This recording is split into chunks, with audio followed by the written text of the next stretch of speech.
Good morning, good evening, good afternoon, wherever in the heck on this big blue planet you may be, and welcome to the Drinks and Dave Show.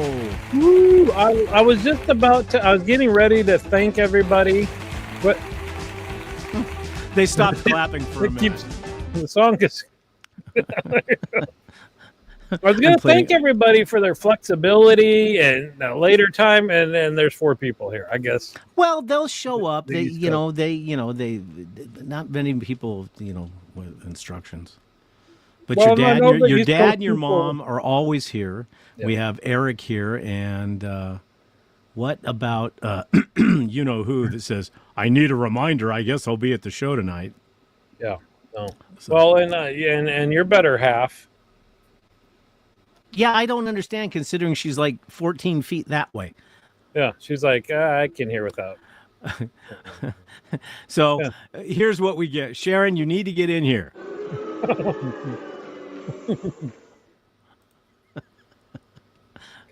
Well, this is really all that we need. We need the snark. That's all right. Yeah, there you go. There she is. There she is. She finally got in.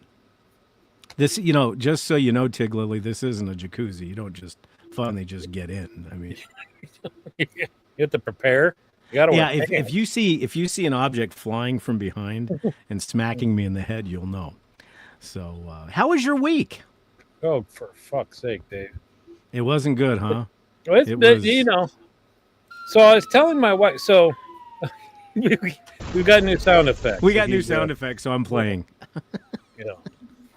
So I was telling my wife that at this point, just moving would be a piece of cake, right? Because we're moving, we're remodeling the kitchen, remodeling the cigar room, and then I had that beast of a tree that I had to deal with all at the same time.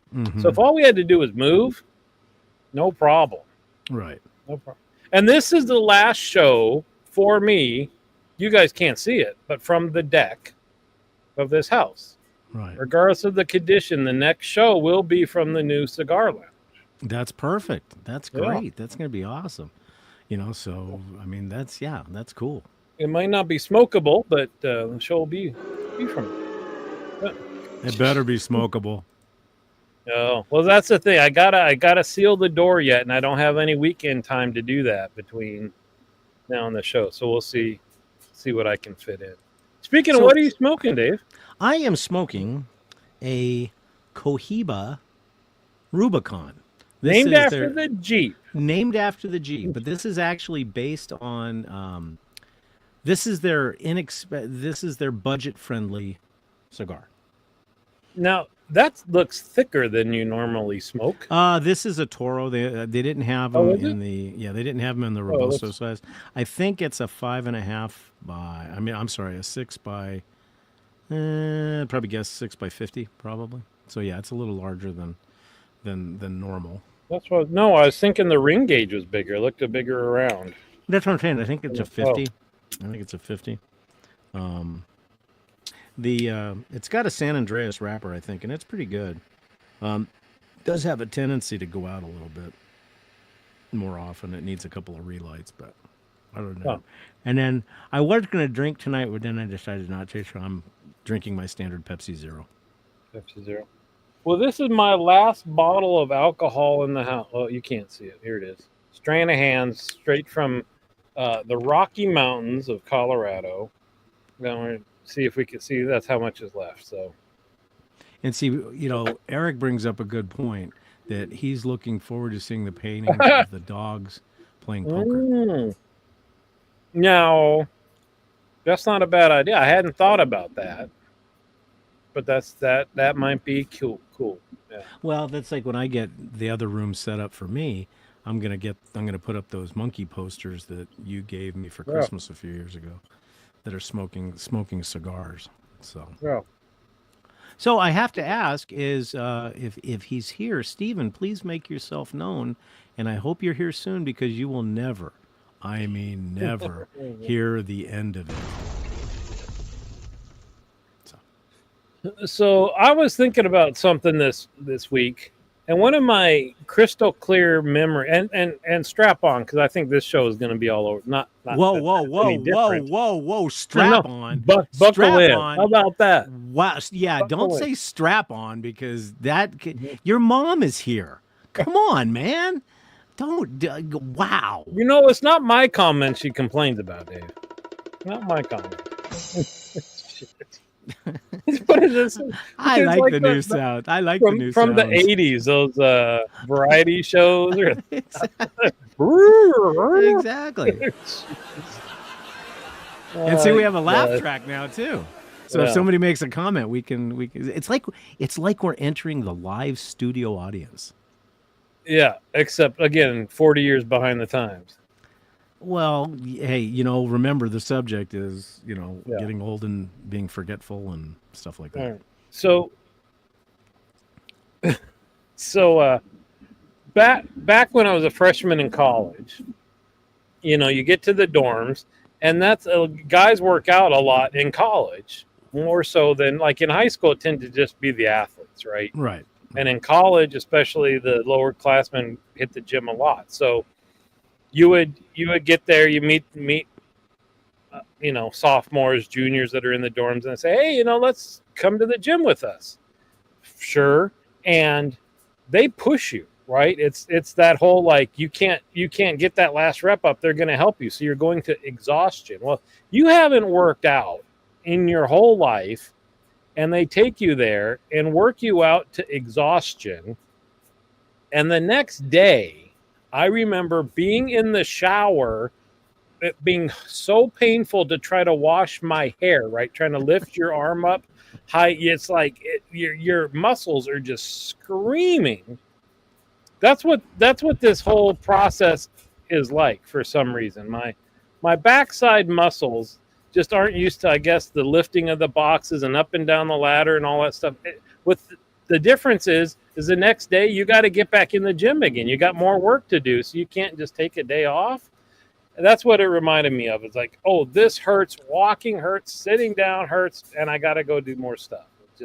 Well, yeah, and as we get older, simple things that we normally do on a regular basis start bothering you. Like you drop something. Okay, so the first thing that you do is you look for a countertop or something else that you can steady your arm on instead of just going down and grabbing it. Because if you go down and you grab it and you come back up, you may lose your equilibrium and then you slam into a wall or the refrigerator. You know what I do based on injuries that I've seen in older folks that cause major issues is before I lean down, I make sure that when I come back up, my head isn't going to hit something.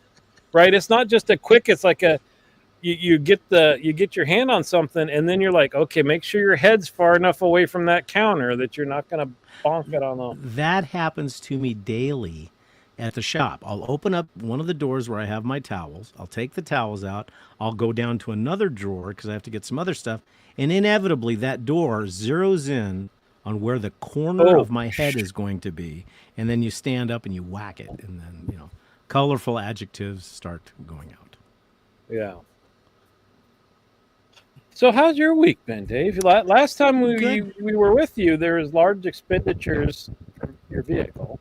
Everything's good with the vehicles. Yeah, everything's good with the vehicles. We had a very nice anniversary weekend. Mm-hmm. Yeah, because Friday was our anniversary, and I was working late, so I brought home dinner, and then Sunday, we kind of really celebrated it by going to our favorite Puerto Rican restaurant. It was nice.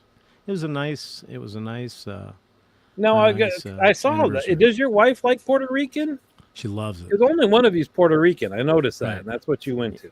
Yes. No, she actually when I took her to Puerto Rico, my aunt, who was a tremendous cook, she made, and my wife fell in love with these things called pasteles. And they're basically a Puerto Rican version of a tamale, except they're not made with corn. They're made with plantain or yuca, and it's got pork and olives in it. Oh, they're fantastic. And she loves them. And we have not been able to find anybody in Tucson that makes them, so we've been ordering them from New York because that's the only Puerto Rican restaurant that we know that has them. And then when we first went to this restaurant, Yeah, so we've got a dozen sitting in the, well, there's probably not a dozen left anymore, but we had a few in the, so now we have a supplier. And so, You've got no interest in learning how to make those yourself? no, hello, Pantea. No, we want to make them, but it's very labor intensive because they get wrapped in banana leaves. And as you may or may not know, Tucson, Arizona is not exactly the place where you're going to find a lot of banana leaves. Not exotic imports? Well, there is this one market called Lili Market. It's an Asian market, and it's cool. I mean, I'm sure you guys in San Francisco are used to the Asian markets, but there is stuff there that you wouldn't even imagine, and it's pretty cool. Yeah.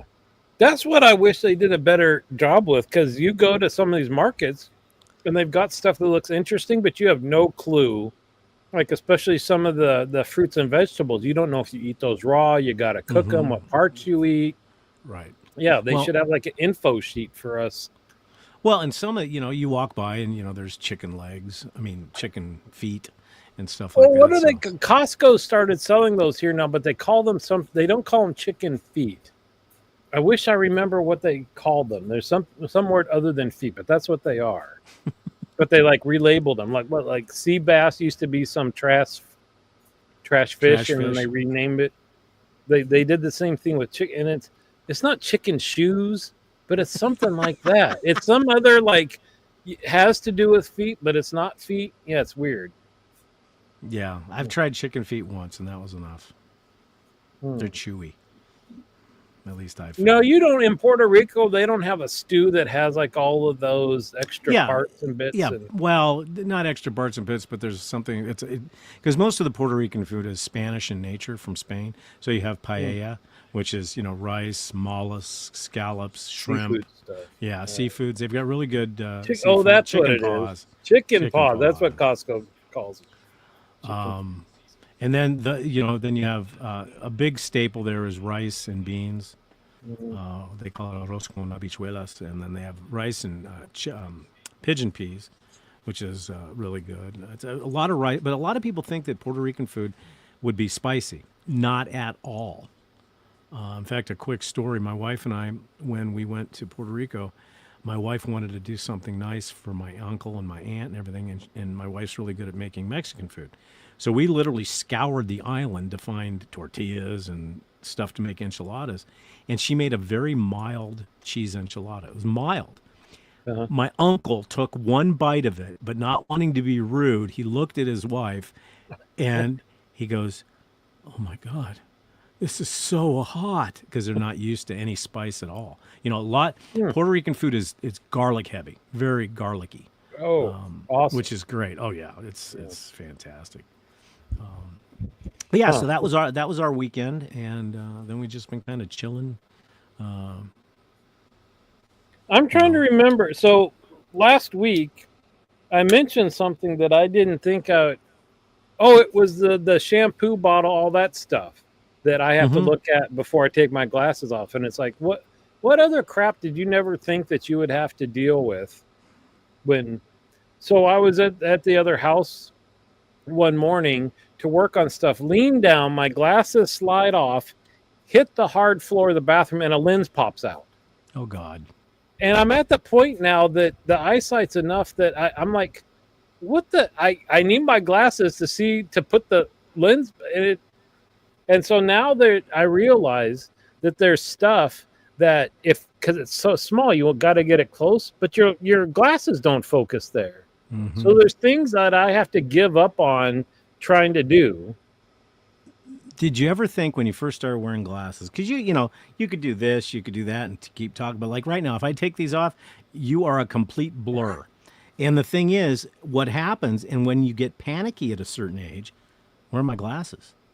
Because then you're thinking, oh God, I can't see anything.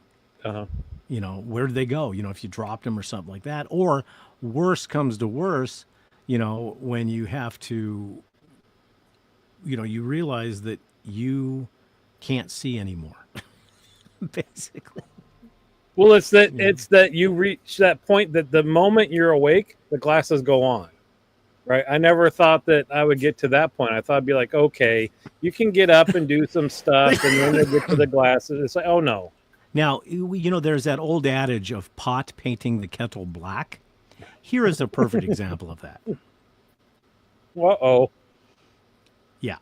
That's because I'll tell you what, my lovely wife has glasses everywhere, but I'll catch her on her phone on the couch squinting, and I'm like, honey, why don't you just put your glasses on? But there is a trick. If you wait, is this a denial thing? Is that what she says? I don't need glasses? No. She knows she needs glasses. She's been wearing glasses longer than I have. But if you make a circle with your fist and look through, seriously, it will actually focus your. Try it. You pick up. No, I don't disagree with you. I just think that's a funny solution rather than just grabbing a pair of glasses. And well, if so you did can't she do find, that? yeah, if you can't find your glasses. Okay. All right. Well, next time I need to work on something small, I'll see if I can do that. Yeah, exactly. I just hope because when we were kids, you'd see somebody that has the lenses that look like a telescope, and you'd say, "Oh my God, I hope I never get to that point." But yeah, well then that's I mean, obviously my vision could be a lot worse because my lenses aren't very thick. Mm-hmm. But Jesus Christ, you don't dare try to do anything without it. Mm-hmm. Yeah. Oh. Except shaving. Yeah. That's true. Yeah, exactly, Stephen. It works. It works a bit if you squint really tight. So that's what I see. I see my wife sitting on the couch going, and I'm like, honey, you've got glasses right there. Why don't you just wear them? Yeah. I know I'm going to get hit by something, so you'll see it, and you'll just see me get knocked out, and then you can talk amongst yourself because she is going to smack me. I know it. Perfect. Yeah. And so I think. I'm sure this will come up many, many times talking about age, but the forgetfulness, because 30 seconds ago I had an example of something else to share. I completely forgot what the hell. Well, have you gotten to the point now where you get up with a purpose to go get something, and you get about 3/4? Oh, look at that. Now I'm doing that face at you. Oh, okay. Thankfully, I'm facing somewhere else. But have you ever gotten to the point where you get up, and you've got a purpose of where you're going to go, you get halfway to where you're going, and you go, forget. Why did I get up? What am I looking for? What did I get? Oh, I'll tell you, doing all these tasks and all that stuff, that was constant. I do a little bit of this here, go to grab something, forget what it was, but find something else I needed to work on that a little bit. Yeah. Yeah, there's a permanent squint. Took a piece of plastic the size of a lens and put a small hole in it to play his music. Oh, that works. Right. That works. Yeah, his dad did a lot of interesting stuff. That guy. That's pretty cool. That's your granddad, right? Yeah. No, but yeah, forgetful stuff is. Oh, how many times have you walked out of the house, went out the door? If you have a gate or a garage, you go down in the garage, you get in the car, and you go, "Oh God, I forgot my phone." You walk back in, get your phone, you walk back out to your car, and you go, "Oh, I forgot my wallet." You just... see, things. I'm pretty good with that because it's routine, right? All that stuff goes... It's when I put it somewhere else temporarily. Oh, my God. It's all... But I remember because we were talking about this before the show, about how you now have to be careful when you stretch in the morning. Because you'll stretch, and you got to do it slowly, because sometimes you'll stretch just a little too far, and you feel that cramp coming on. Right, so you can't just stretch it. You got to do it nice and slow, so you don't hit that point where you get a cramp from stretching yourself. Well, that happened to me today, as a matter of fact. As we were talking, I go to stretch, and I'm stretching, and all of a sudden you feel that vibration of your muscle, and it's going, "I've got you now." And then you're going, no, please, no. And then, before, when you get a cramp, you could either stretch your muscle and it would go away. Oh, no, not now. Now, it's going to make you pay for this. And you'll sit there and you'll try to manipulate your body in any way to get rid of the cramp, and it'll just finally go away. Yeah. So I'll let people, if I disappear, it's because the wind is blowing pretty hard. And I'm still just on the laptop camera, so sometimes the top of the laptop will... Right, and you shrink down. But that's just it. Or one thing that I've noticed with me that I've had to do is I have to be much more careful and watch. kind of where your feet are going to land when you're maneuvering around certain things, or stepping up into the shower or something like that. Because your mind says, okay, there's a little step here, I'm going to step up. Your leg goes, I don't give a shit. And I never used to use handrails. I use handrails now. Oh, Yeah, it's getting to that point where, and of course I'm not supposed to go on ladders anymore. yes. Yeah. But Well, and the other thing I was mentioning too with the cramp thing that makes no sense whatsoever is that I'll be walking and just all of a sudden one foot will cramp up. And all of a sudden it's painful as all hell to step on it, but you're in the middle of walking and you're like, what the, or the ankle will do that. All of a sudden there'll be this sharp pain in the ankle and you're like, what the hell did I do? Oh my gosh, it hurts so much. Something must have snapped. 3 steps later, everything's fine. one word: magnesium. Magnesium. Apparently that will help you not have cramps. At least that's what Well, what you my say wife does. that, and then you just talk about getting a cramp. Well, because I forgot to take it.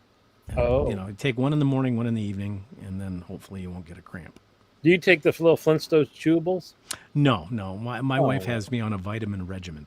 And what I don't understand is that, it's a box of vitamins. It's a box. So every day I'm taking magnesium, I'm taking turmeric, I'm taking berberine, Okay, wait. So these aren't your one a day. I fill a shot glass. I fill a shot glass full of pills. And it has helped. It really has helped.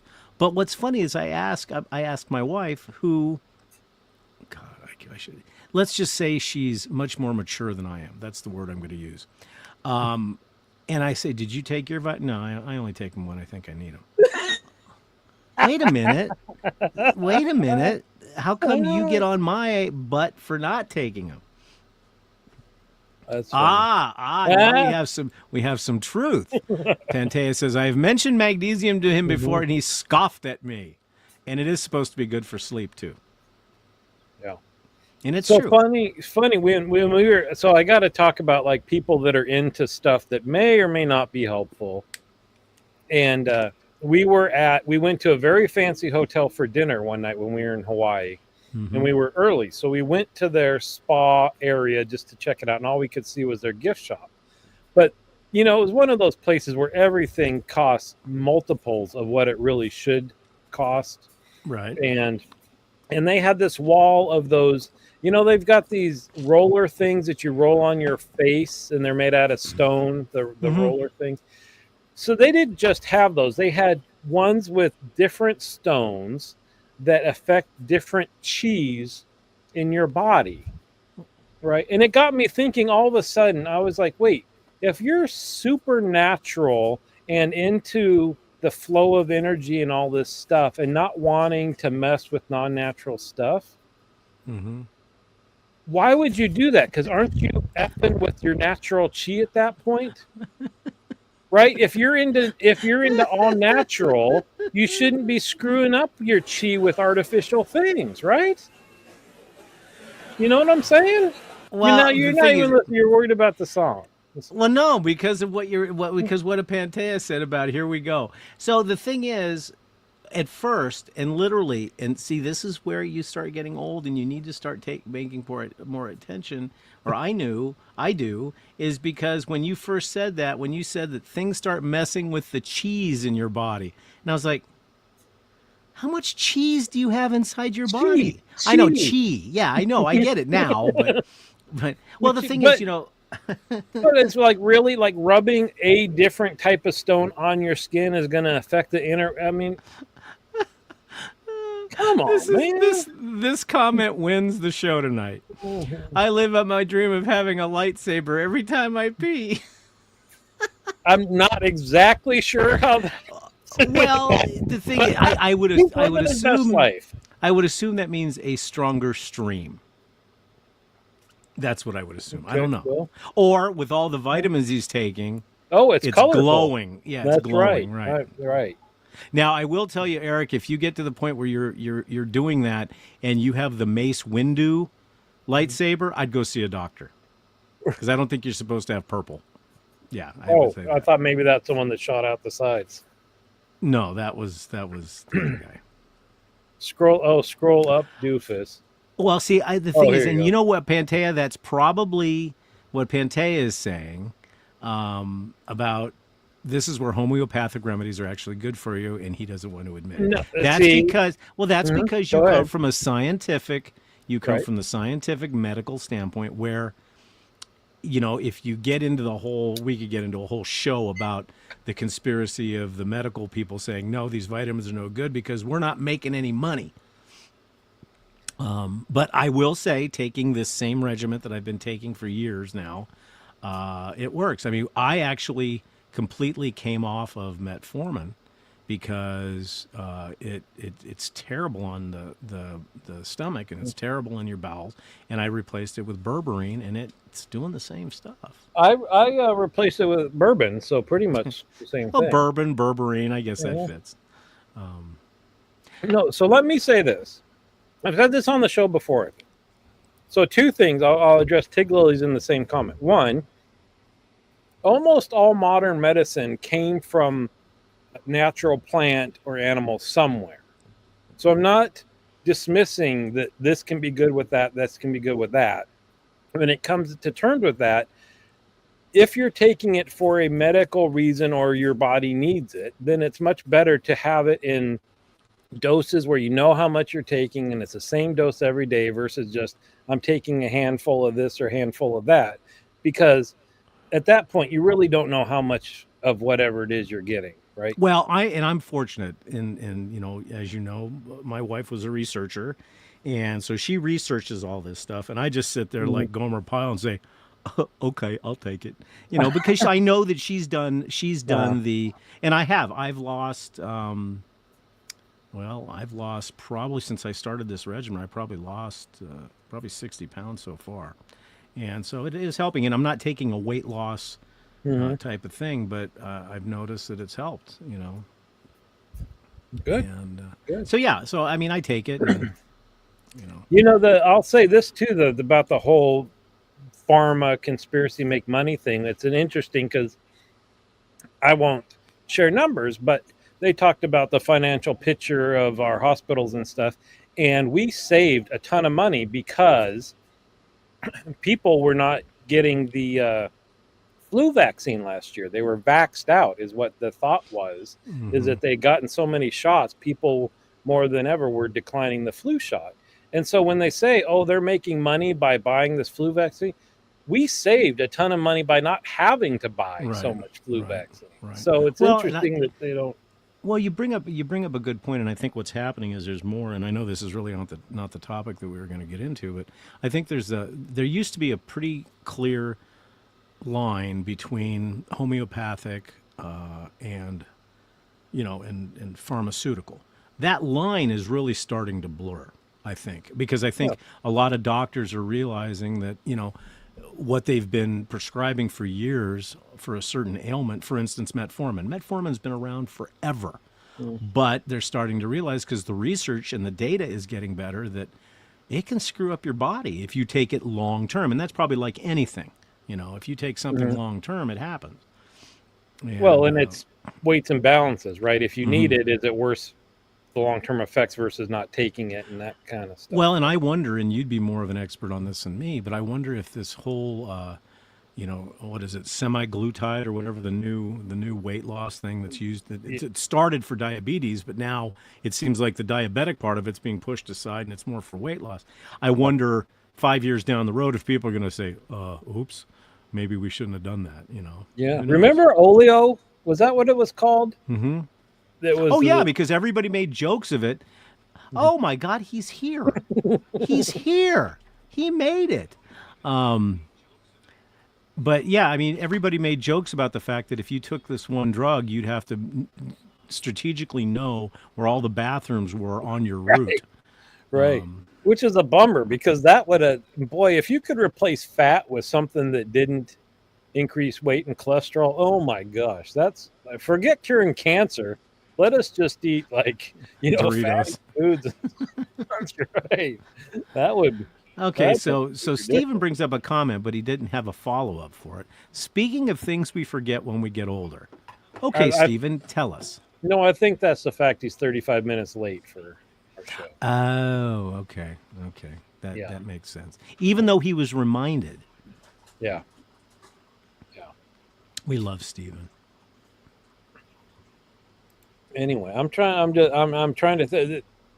This is where we need more participation from the chat. What is something that you're dealing with now because of age that growing up you never would have fathomed having to deal with those changes in your life? A receding hairline. You never thought? You just thought you were going to have the full head of hair, though. And I do. I mean, believe me, I consider myself, for being, in my 60s, I feel very, very fortunate that I'm not completely white. I don't have gray and stuff like that. And I've got, of course, I've got the skin of an angel. So, Oh, jeez. Maybe you're using the correct roller for your chi. Maybe exactly. Yeah. you picked the Well, right one. no, when I was Yeah. a kid, the remedy that I got for the skin rolling was we'd stand out in the middle of the desert and throw rocks at each other. So, All right, that's before social media. Yeah. but I think what you say is very true as far as lineage, the genes that you had. I mean, like I said, my mom was in her 90s and you never would have guessed it. So, but, because I know people that are my age that I look at them and I go, did the person have a hard life or am I just lucky? Because very rarely do people think I'm in my 60s. Usually people say I'm in my 40s. And that's fine. I'll take that all day long. Yeah. Now, if I had my mustache and my goatee like I used to have, there would be no doubt people would think I'm in my 60s. And that's the part that this is what upsets me. So your Oh. head on your hair is brown. Okay, it's fine. You grow a mustache. Well, I mean, I don't want to bring up the obvious, but yeah, look, see my point. You've got brown hair, and then what does the mustache and do they not pay enough to the melanin folks to have? You know what pissed me? I mentioned this to my barber last time I was in there because I think you can see it. Yeah, so this side, it blends pretty well from dark to gray, right? This side, there's kind of a line right there. And I went through this 2 years ago. Both sides had this definitive line that looked ridiculous, dark and then gray. And then they finally kind of did whatever they did and blended together. It looked okay. And then this side decided to go back to having a quick way to do that. Have him, instead of doing a higher fade like he's doing, have him do a little bit lower of a fade. Then your dark hair will grow down and even itself out. All right. What's this Eric saying? Let's just throw these up and see what they say. We've been watching TV shows from the 1970s. They'll mention that someone is in their early 40s and they look like. That's true. That's true. And actually, Eric, you brought up, or Stephen, you brought up a real good point. Does that mean that all this hoodoo homeopathic skincare routines, is that making a difference? I mean, because when you think about it, when we were shaving, back in the 70s when we were shaving, you had gel or you had Williams, but now you have skin plumping stuff, hyaluronic acid, all this other stuff. Is that helping make us look younger, or are we, I mean, who would have ever thought, let's say go back 20 years, who would have thought that, you know what, I think I'm going to stick Botox in my face, I mean, it's a botch. I know it's medically safe, but it's botulism, and I'm sorry, people that do that, more power to you. But when you scrunch your forehead, you're supposed to, because if you don't, and you don't have those lines, if you go up to somebody and say, I'm pissed at you, and you have no lines there, they're going to say, why are you staring at me like that? Yeah. I mean, why? Yeah. Eric brings up and so you probably see some of this in Arizona, the people that like tan all the time and they look like they've been hit with the wrinkle stick. And I remember being in nursing school and they had problems starting an IV on this. It was a white lady, but she was dark, and her skin was so leathery, the needles were bending when they tried to stick them in to get an IV started because she was so. Well, and I agree with Eric there. I've been somewhat blessed in terms of showing my age, and it's the same thing. I mean, I've got people that come into my shop that live at the ranch that are, I would think they're 10 years older than I am. They're a year older than me or 2 years older than me. And it's like, dude, you were ridden rough and got put away wet. I mean, it's just wow. But I think, like I said, and there you go. There you go. If Chris was here, Chris Lindsay is saving our lives. He'll probably raise his prices now. I doubt it. Psychopaths have no forehead lines. Whew. I got lines. Well, I don't. You know what it was with people back? What was he talking about in the 70s? Well, no, that was before then. I would think about watching these shows of folks in the early 20s and stuff, and they wore the 3-piece suits year round. Mm-hmm. And I just think about how miserable that would have been in the summer. It just shocks me that you see people in old photographs in New York in the summertime with their pants and their suit coats and their hats on. I just think, what a miserable life. Well, and I'm gonna touch on that in a second, but your dad brings up a good point. Yep. Ranchers working outside brings on the leather. Very true. But what it does do is it makes the women go, oh, he looks so nice. He looks so rugged. So there is that line of ruggedness versus, pasty white skin, I guess, is the best way to put it. But, so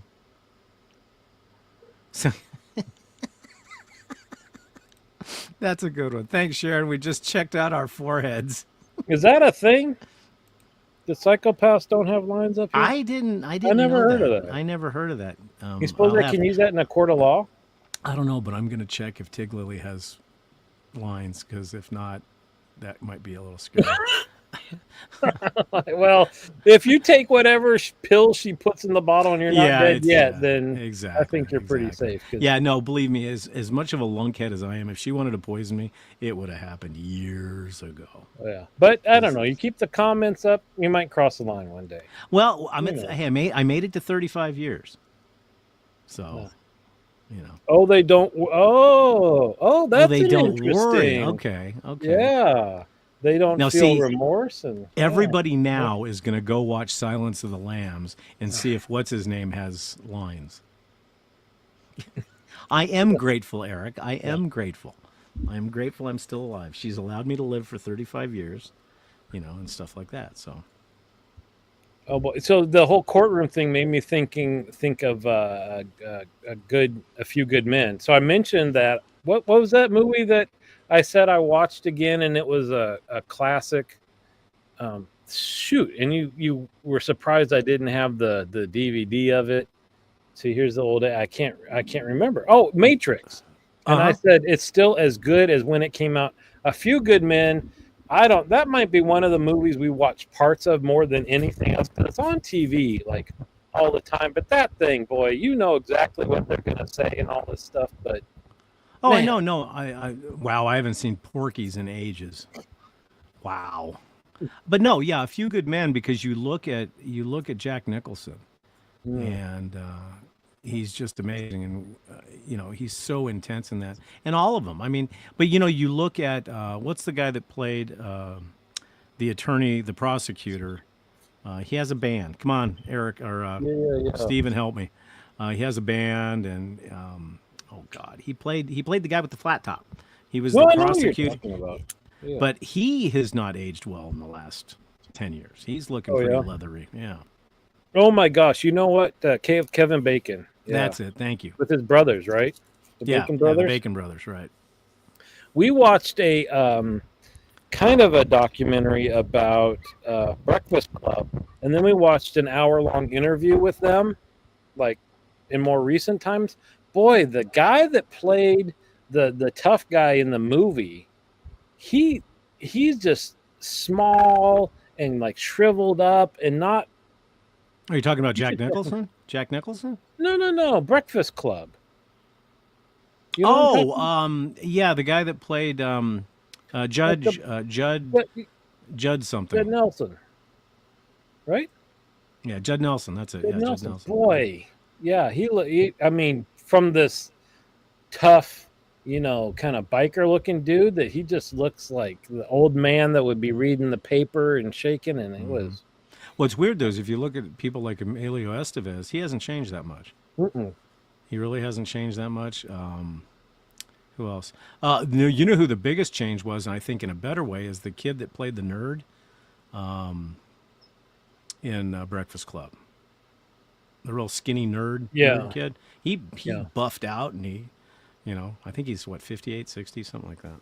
Yeah, he looks okay. He's kind of a pompous. Yes, Anthony Michael Hall. Yeah. He was in a TV show called The Dead Zone or something like that. That was pretty good later on in life. Yeah.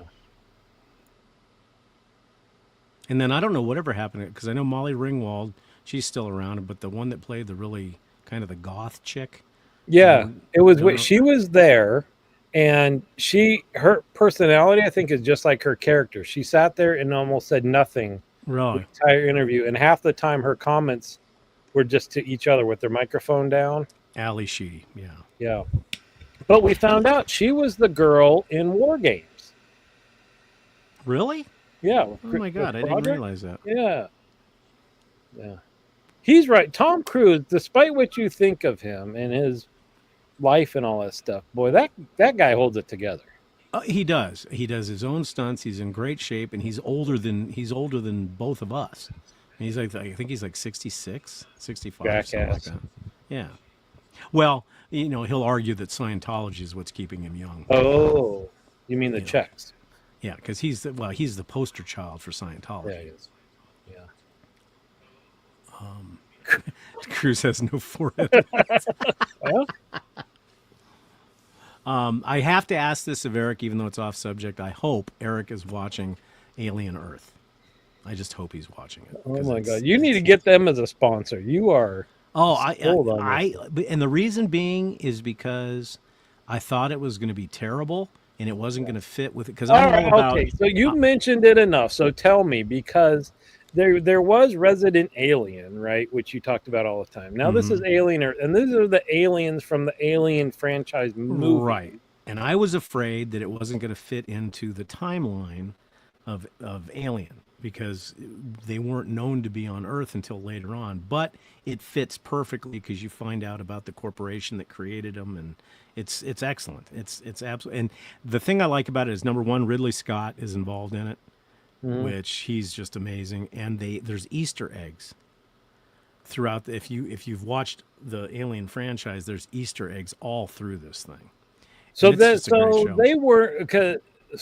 not like the aliens taking over the actual Earth or roaming around killing people. Well, we don't know yet, but no, because you've got Alien, that franchise, and then you got Alien versus Predators. That's a whole nother thing. Yeah. But in the Alien franchise, you had Prometheus, then you had Covenant, then you had Romulus, then you have this, then you have Alien, then Aliens. So this is happening about the same time that what's her name gets blasted off to go meet the aliens for the first time. And it's just excellent. It's absolutely well done, well written. And the guy from, he played in Deadwood. He was one of the sheriffs in Deadwood. He plays a good guy. See you, Eric. Thanks for joining. See you later, Eric. Thanks for coming by. So see, that's just it. I'm forgetting stuff.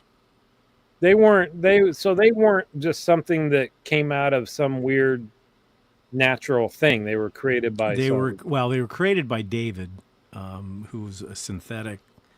You gotta watch. You gotta watch Prometheus. What is this on? What is this on? This is on FX. Apple FX. Oh, FX. Wow.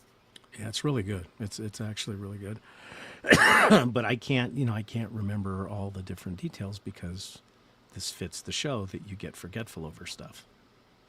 Yeah. Now, what I have found is what I have to do, like when I do my barber errand day and I got to go to the bank and to the supermarket to get my lunches for the week and all this other stuff, I have to write it down now. I have to write down, because if I don't, I don't, and I use an app with Kroger that I can put everything I'm shopping for, and it tells me what aisle to go to, so I can be in and out of a grocery store in like 10 minutes. Oh yeah, I want that. Oh my God. Well, do you guys have Kroger there, don't you? No. Oh. But look for a grocery store app, and what it does is literally you go search for it and you add it to your list. So when I get to fries, I click on the list. It shows me everything in ascending order. So I start at one side of the grocery store, and every aisle has what I need. I get it. I'm in and out in 10 minutes. It's great. Should we tell them this? Stephen, if you were here 30 minutes ago, you'd know the answer to this. Yes, it will be because we're moving. So this is the last episode on the deck here, and it will be from the cigar lounge. And I mentioned that it might not be sealed up and to be able to actually have a cigar there, but that's where it'll be broadcast from. Well, you know what you could do? You could do What is if you can't, yeah,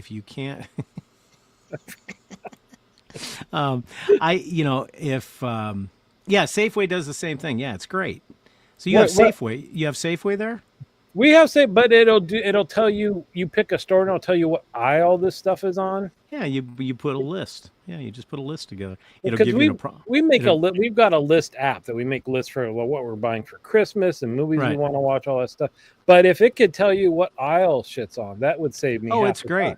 It's fantastic. I love it.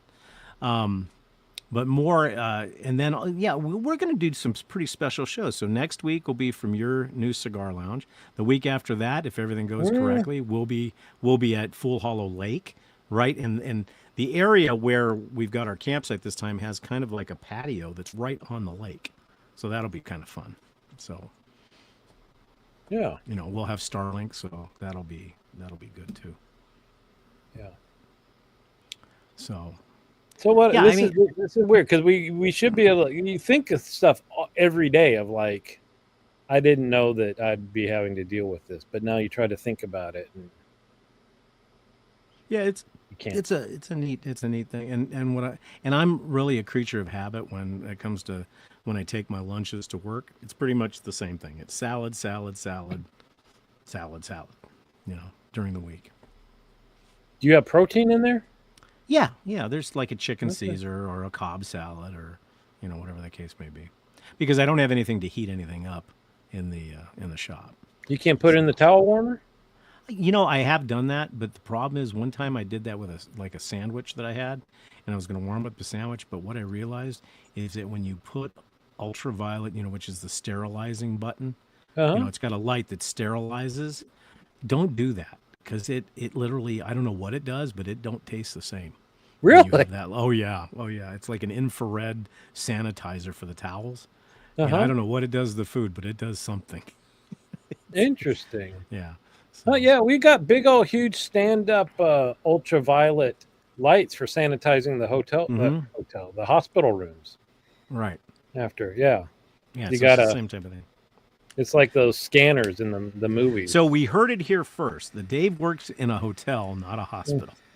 Well, I would imagine Kaiser's hospitals are probably pretty nice, I would imagine. Dude, ours was built in the 60s. Really? Oh, yeah. Yeah, so take that for what it's worth. Yeah. If I buy my own Cobb salad, is it really a Cobb salad? Well, yeah. I mean, it's got all the componentry of a Cobb salad. He's joking about how often I get the free I know. Cobbs. Yeah. The only thing I don't like about buying a Cobb salad, though, is for some reason, and I don't know, I think I need to write a letter to somebody. the dressing that they put in a Cobb salad you buy out of the store is ranch. Oh, it's got to be blue cheese. Exactly. Yeah. So buying salads drives me nuts because it's 90% lettuce, no matter what kind of salad you get. And especially you go to the restaurant. We went out to eat, I don't remember, Saturday night, I think. And I've been jonesing for a good Cobb salad because you get nice big ones at the restaurant. But they're like $23. Yeah. Like, who's going to pay that for a bowl of lettuce and a hard-boiled egg? Well, there is a at the grocery store called Simply Shakers. And what they are is they're pretty big. They're pretty good size. And you take all the componentry out, put it in, put the dressing in, and then you shake it like crazy, and then you have an even, amount of dressing in every bite. Yeah. Yep. Rich, you got here at the food. No, come on. If you're going to be Mr. Healthy now, you're supposed to have the dressing on the side, so you dip each bite a little in the dressing, and you eat less dressing that way, right? No. Do you guys have a restaurant called Salad and Go? No. Those are awesome because what they are is they're a drive-through salad place. Drive-through salad. Mm-hmm. And they're huge for like $6. I mean, huge, deep salads. Whoa, $6. Yeah, they're really good. I miss a good salad bar. The only place, there used to be the big, huge restaurants that were famous. Just that's all they were. Was all soup and you could eat, right? soup and salads. Yeah, Stuff like we that. still have one. We still have one in Tucson. Nothing. Now, the only one is Sizzler, which if you have Sizzler. We have the my God. Sizzler So with the bread, the you cheesy, can get crusty bread. But you can get the Malibu chicken. You could, if you wanted the Malibu. Oh my God, the Malibu chicken was sweet awesome. tomatoes. That's we have it. Yeah, sweet tomatoes. Oh, you guys don't have that anymore? No, all that shit got shut down during COVID, if not before. Well, they shut the two here, and then one reopened. Yeah, one reopened. Crack in a bag. Oh, I like the flavor, the texture of those little anything crunchy. Yeah. Well, I'm a Dorito freak. You're a Dorito freak, and they have a white cheddar baked version now that's actually pretty good. And Fresh Choice, Fresh Choice was the same thing. A big old. Was it a big old salad bar thing? Doritos, though, are much like Oreos, where I like the variety and all this stuff, but nothing is better than the original Oreo. To me, nothing is better than Cool Ranch. You cannot beat Cool. I like the Cool Ranch, and as far as the Oreos are concerned, we're really starting to get into the Oreo thins. But but still the original flavor? Actually, we like the mint because it reminds you of the Girl Scout cookies. Oh. We tried the tiramisu, and it's just way too sweet. Yeah. Well, we talked about we're gonna have to get back on track once we get through all of this stuff about doing it, because we talked about doing a taste test Oreos and Doritos and so it'd be another good one is popcorn. There's tons of flavors of popcorn now. But we'd have to be able to get the same ones. That's the difficulty. That's true. The Doritos I know we can get. Yeah. You know what? I haven't had a regular nacho cheese Dorito, and I can't remember how long. Really? Now I just remember it's got to be a super intense and artificial flavor, but not like Cool Ranch is a natural flavor, I guess. But. Yeah, see, I have been looking for the salted pretzel Oreos since I saw you post those, and we cannot find them anywhere. They're gone. Yeah. Oh, were they a limited edition? They were quick too, limited edition, and they were there and gone. And I forget. I think she ordered 2 packs for me off of Target or something once they were gone out of the Safeways, and yeah. But I wonder if you could order them direct through Oreo. Have you guys looked at that? No, I haven't. You can get them off of Amazon for $15 a pack, I think, or something. Like the resellers of Oreos and stuff. Well, I heard rumor that they're coming out with an Oreo Reese's. So in other words, it's the Oreo cookie, but with Reese's peanut butter in the middle. You know what I've seen and I haven't tried? It just seems like too much. Is what do they call it? Oreo? The tiramisu? No, extremes or something, where the filling has crunched up Oreos in the filling of the Oreo. Yeah. The lemon thins are really good too, if you like lemon. Yeah. I'm more not lemon. Petridge Farm.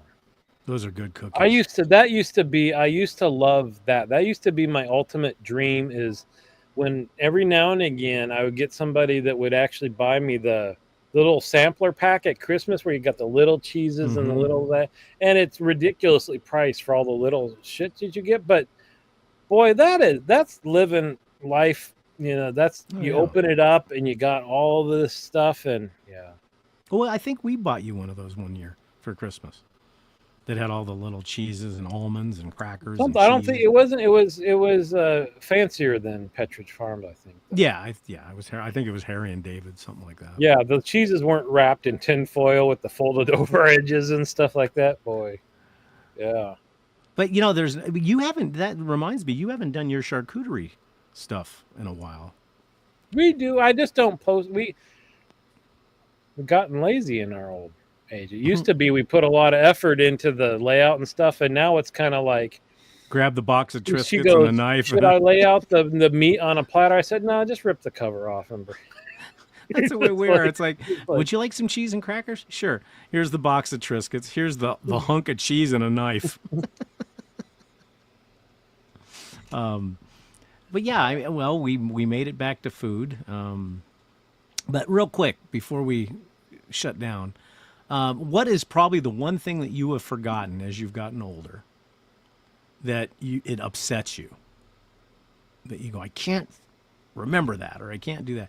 The things that you kind of forget. Is there anything that stands out? I'm supposed to remember what I forgot? Well, the thing that I don't know, I guess it doesn't bother me, but it seems really weird is movies. That I will have watched a movie and had no clue and won't remember until like halfway through. And then I'm like, oh yeah, I saw this movie. Well, a perfect example of that is when we watch Big Bang Theory. And I've said this before, almost every single night. Oh. And we've seen every episode multiple times, but there's always something in there that you go, wow, I don't remember that. And like last night, Sharon was being kind of a smarty pants because there was really nothing on and we were watching the Harry Potter movies. And she made a comment, oh my Lord, this is a great movie. We've never seen this before. Yeah, we saw it millions of times. So, well, what about you? You have something in mind? No, I mean, well, yeah, what bothers me is because I'm a big movie file and I love TV series when I can't remember the actors' names. That drives me crazy. That drives me nuts. It's like, why don't I remember it? Like my wife's trying to get me to watch John Wick. I have never seen any of the John Wick movies. And she says they're fantastic. Yeah, we told you that last week. And I still haven't watched it. Yeah. Well worth it. You'll thank us. Yeah, so I'll probably do that. You know so the thing that actually makes me frustrated is forgetting. You mentioned actors' names. For me, it's people that I deal with every day that I'll forget their names. Oh, really? To the point of like my staff, I'll have to start picturing. Okay, I walk down, I go into their office, and then I say, "Oh, hi," and then I'll remember their name. Like I have to put it in a scenario, and then their name will pop up, and I'm like, "This is ridiculous." Yeah. Well, I have a trick, like in the shop. I've got a schedule of who's coming in at each time, and there's been times when I'll look at the person's name, and I'm like, I don't remember that. And then as soon as he walks in, I know who it is. That drives me nuts too. It's like, "Hi, Bob, how are you?" And a lot of them will say, "God, you remember everybody's name?" And I'm like, not really. It's written down. It's right here. It's right here on my app. But I think that's all part of, to me, I've got one client, and this is probably the one thing that scares me about forgetfulness, is I've got one of my clients that is very, very quickly going downhill as far as dementia. And I see him every week because he refuses now to shave or wash his hair. He just won't do it anymore. So I wash his hair and I give him a shave, and his poor wife is, she's still battling the fact that he's not forgetful, but he is. And that makes you take a long look at yourself and say, God, I hope that doesn't happen to us, but who knows? Yeah. Well, that's great. I mean, so we're pretty open on the show. When this first started happening, I actually reached out to my doctor because I was pretty concerned. I'm like, I can't remember these people's names I deal with. And so we ran through all the tests and stuff and goes, it's just stress or whatever, there's nothing wrong. But well, I had somebody tell me once that, if you look at your brain like a bucket, and each day you've got a base level that's like the sludge at the bottom that you remember all the time. Then you've got the other stuff. And sooner or later it starts bubbling over. And that's the part that you forget. You forget. And it's nothing that's wrong. It's just that you can only fill it up so much. Well, maybe. I mean, that whole thing about you only use a certain percentage of your brain and all that stuff, that's a bunch of hooey too. And right. You use the whole thing all the time. But well, most of us do. Wow. So what did we solve today? Because I can't remember what we talked about. Solve? We're supposed to solve something? Well, that's what I thought. Yeah. As always. So your comment about people don't use a lot of their brain all the time. I have to tell you, so you know that there's a lot about our move going from beautiful view, big house, small view, or no view, small house. That's frustrating. I'll tell you the one thing, not having to deal with our tenant here anymore, I am thrilled with, because he is certainly of the new generation where he just doesn't, and I didn't want to mention small stuff to him because it's like, you know, you count on the income from their rent, right? And you don't want to rock the boat and have them move out. He would put shit in the recycling that I don't know what he would. I just felt like he's one of the new generation who doesn't give two hoots about whatever, and I'm just going to do what I want and all this stuff. So finally, a day or two before he moved, it started getting, you know, he's moving out, so he fills the trash can up, right, to overflowing. And I'm like, dude, we're moving out too, right? Where are we going to throw ourselves? So you're right. Here we go. I'm going to get that, and we're on the show. So I push it down so we can put in one trash bag before trash day, right? 2 days later, boom, more trash overflowing again, all this stuff. And then I happened to look in the recycling, and he had like a wall-mounted TV, and the mount for that is in the recycling. And he's out at his car, and I pull that out, and so it's finally, it doesn't matter. He's moving out, and I finally just let loose. I'm like, what the hell is this? And he looks at me like, what are you talking about? I said, and so I let it all. I'm like, what? You know, you've been filling the trash. We're both moving out. Where the hell do you think we can throw stuff away? And what is this? Is it? Well, I thought we could recycle. We recycle metal cans, right? I said, is there a recycling symbol on this thing? And he's just doesn't even know what to say. I said, the entire time you've lived here, I've been having to sort through your shit and your styrofoam in the paper recycling. You can't recycle styrofoam. I said, is it paper? Why would you put it in the... Oh, my God. It would felt so good to finally... I would have paid to sit there and watch that. That would have been epic. That would have been epic.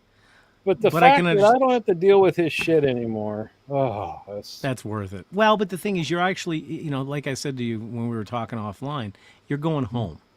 You're going home. It's your home, you know, and it'll be fresh and new and everything else, and you know, it'll be nice. Yeah. Because you're actually in San Francisco now, right? No, South San Francisco. We're a few suburbs away. Yeah. This must have been really good. I ran into the house in embarrassment. It must have been good. Yeah. But, you know, but like you said, you felt good after it was done. Yeah. And it's finally like, just getting like, are you thinking about anybody else? They don't, this generation. That's an old person. I know that's it. Okay. I know we're at time, but that's one of the, I never thought that I would think that, my generation is so different than that's what's weird. So basically you did the get off my lawn. Yeah. Basically. Like basically what I pictured when you were talking about it, I pictured Clint Eastwood in Gran Torino. Yeah. That's what I pictured. Yeah. Yeah. I never would have thought I would grow up and feel so separated from other generations.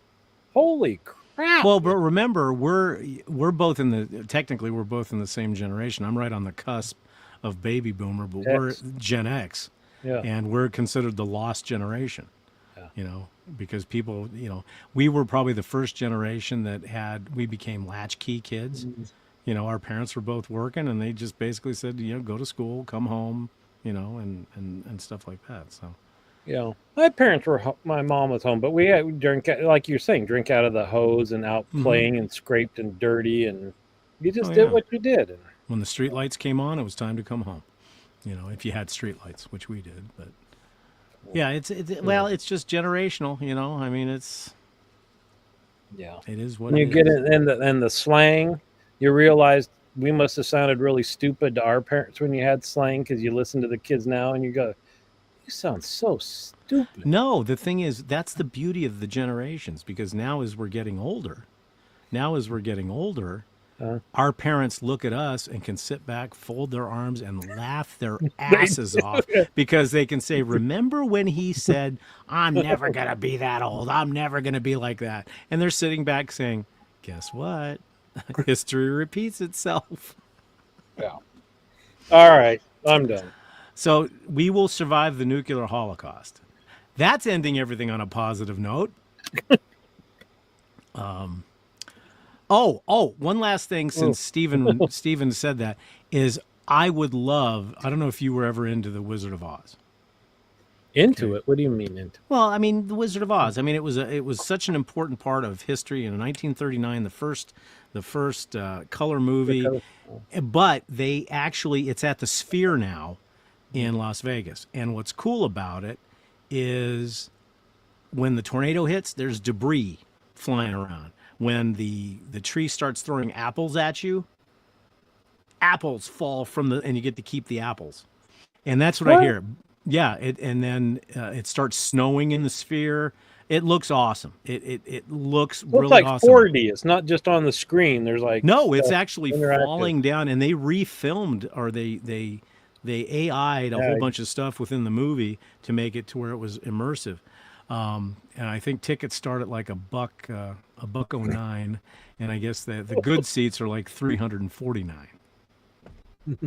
So wow. But yeah, we've been talking about it. We was like, that'd be kind of cool, but I don't know how long it's going to be there. But that's pretty cool that they're doing it. Yeah. So, anyways, well, as always, folks, if you have ideas for the show, please let us know.